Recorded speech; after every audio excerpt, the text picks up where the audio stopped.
سلام الله على طه رسول الله صلاة الله سلام الله على ياسين حبيب الله.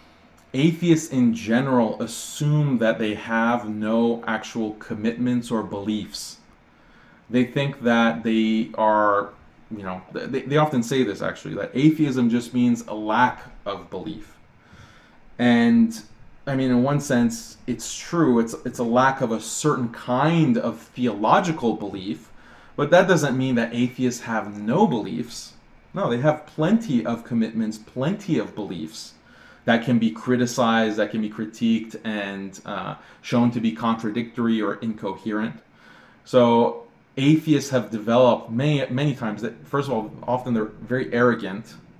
That's a pretty standard characteristic of atheists that I have come across. They're very arrogant, and they also have this false sense of security that I don't have to worry about defending my beliefs. I can just go on the attack. I can just criticize other religions and other belief systems because I don't have beliefs. So if you think that, if you don't have anything to defend, it actually makes you bolder and less cautious in trying to attack others. And this is what a lot of atheists do. So it's very critical, if you're ever in a conversation with an atheist, that you need to be on the offensive. Don't just play defense. You have to play both offense and defense. But offense is extremely important to be able to win those kinds of debates and conversations.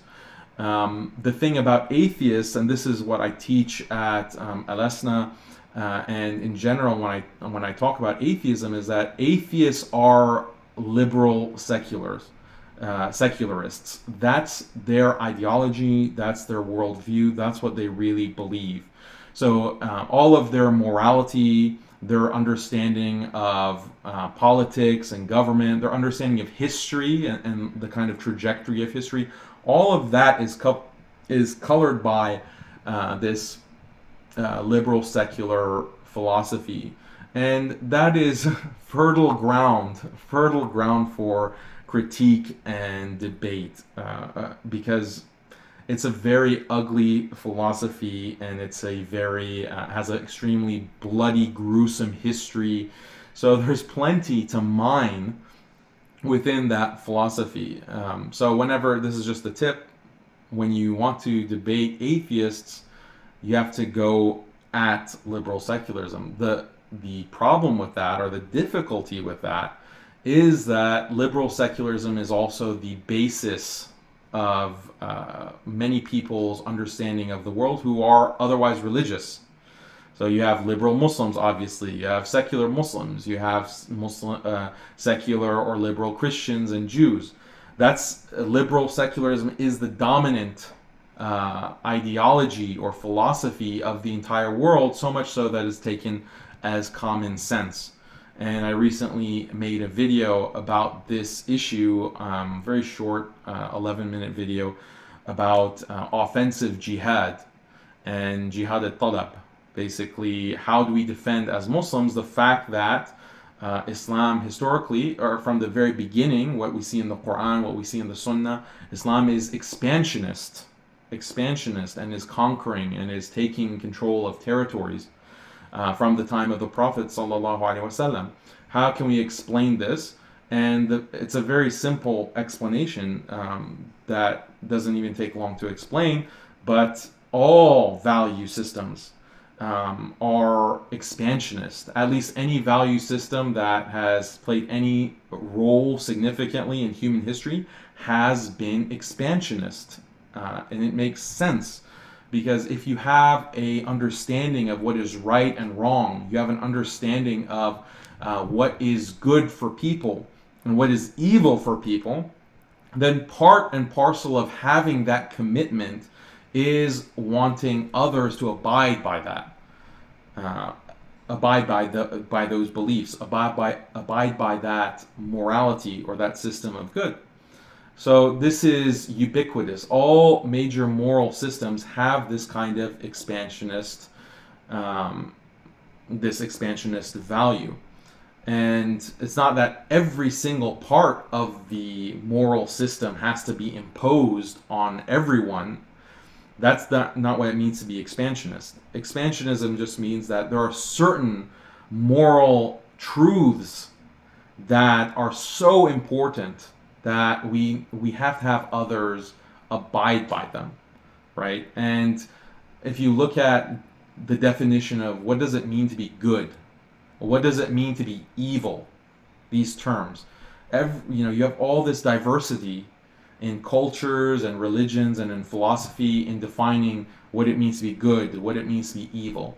But all religions, all philosophies agree that there are certain evils, some evils that are so wrong that they have to be stopped by force, or they have to be prevented by force. So that's something universal across all systems. Once you get the atheists to acknowledge that their values are expansionist, just theoretically, conceptually, then that makes a lot of things easier.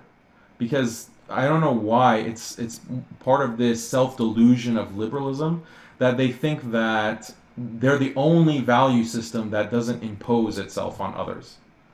Which is complete nonsense, because the reality is that liberalism is the most brutal, is the most controlling, has imposed the most amount of sheer control on the human population in all of history, which is really crazy, especially when you think about things like lockdown. We just came out, most of the world, of a complete lockdown for 2 months, where military was deployed onto the streets to make sure people stay in their homes. So that's imposition, okay? That's the epitome of imposition. It doesn't matter if you actually believe in whether that imposition is justified or not. It's imposition, right? And Muslims are, we can be internally coherent about this, right? We can say that, look, imposition of Islam is justified because Islam is good, and Islam is our theory of what is right and wrong, and all of these evils, such as shirk, such as kufr, such as zina, such as riba, such as all of these things, khamr, alcohol and drugs and intoxicants, all of these things are evil. And these other values are good, and it doesn't really matter if you agree or you believe those things. If you believe in Islam, that's irrelevant. You could be suffering from some irrationality. Maybe you're just a stubborn person. That doesn't matter. We still need to impose a certain moral order, and that moral order can tolerate certain things, like historically Islamic empire did tolerate different religions, different belief systems, definitely tolerated every race, every ethnicity, but the same exact thing structurally, logically, morally occurs in the world today, except to a much higher degree, where it doesn't matter if you think that COVID-19 is dangerous or not. It doesn't matter what you believe about global warming. It doesn't matter what you believe about anything, really. You have to obey the law. The law is imposed on you. And of course, there's all these background theories and background assumptions on what justifies that theory of the good. The liberal, secular person will appeal to science, some conception of science, some conception of what is logical or what makes sense or what is undisputed. And Muslims can argue on those terms as well as other terms, such as, the nature of life. What is the meaning of life? What is the purpose of life?